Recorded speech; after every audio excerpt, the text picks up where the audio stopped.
Welcome back, everyone. There's the bells of Dun Meadow. I wanted to take this opportunity to go over the personal flotation device with you. As I mentioned in the PowerPoint presentation, if this thing is not worn, it is not effective.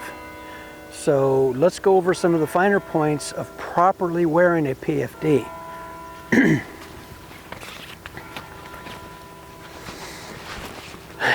This is not the proper way to wear a PFD. You go into the water, this is going to come off. So let's zip it up.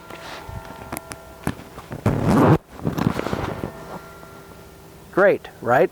Now, not really, because if we go into the water and we're floating around, our bodies only have, depending on your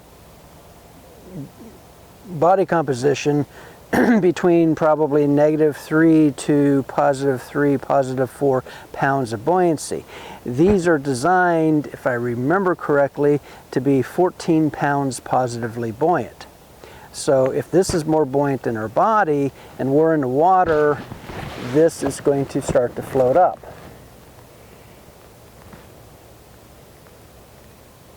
If we see a passing boat and we try to signal to them, like so, that's going to allow the PFD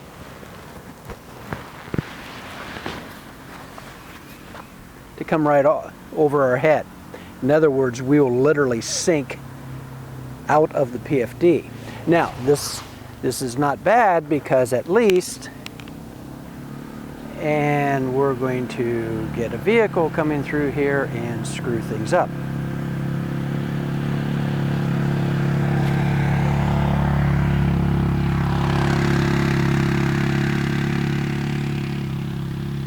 Okay, that was rather rude.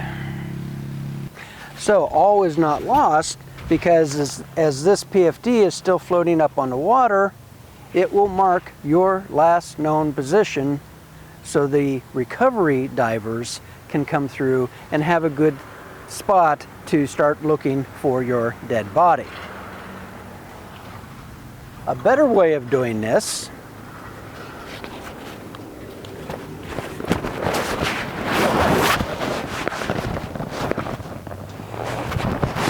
is to ensure the PFD is properly fitted.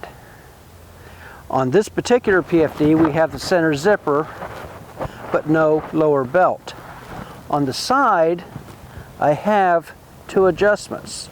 So I can snug in on both these adjustments, and on this side,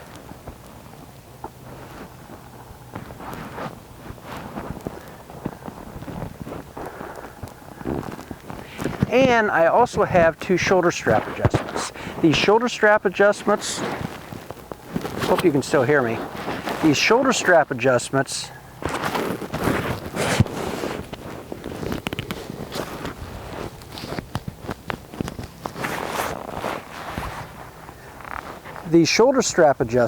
I find to be the key to a really well-fitted, comfortable PFD. So, how do we know if the PFD is properly fitted now? If I can grab the shoulder straps right here and lift up, and I can't get this up past my ears, it's a properly fitted PFD. So it's a test you can do every time you put on a PFD. And if you're spending a lot of time on the water, especially if you own your own boat or you have access to a boat that you use often, even if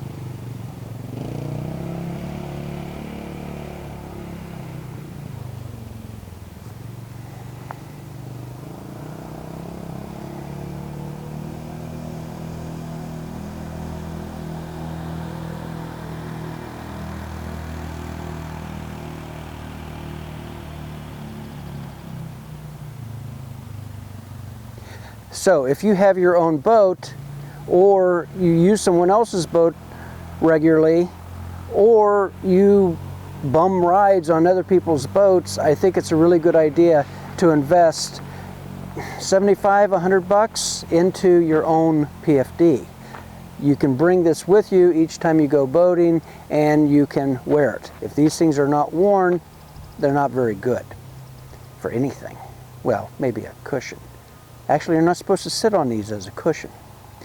The other feature on here is this little yellow thing right here. Ooh, geez, that's loud. Whistle. This is what's called a P-less whistle, or a fox whistle. It's designed to work in water. As soon as you blow it, it produces a sound. This will travel like 10 times further over the water than what your voice. Your voice you're going to hear 100 yards, 200 yards maybe, depending upon the atmospheric conditions. This thing will cut through that, and you'll be able to hear this from a very, very long distance. The universal distress call is 3 of anything.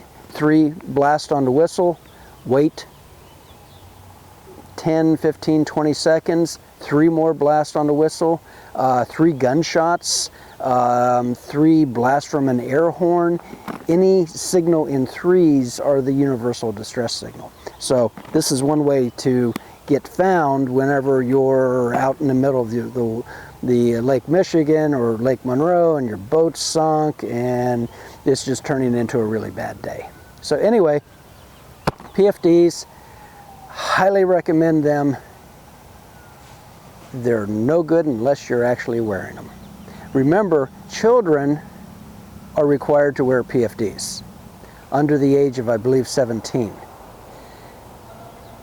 If you have a 3-year-old and you're trying to convince them that they have to wear the PFD, well, you don't have to because you're an adult, you're going to lose that argument.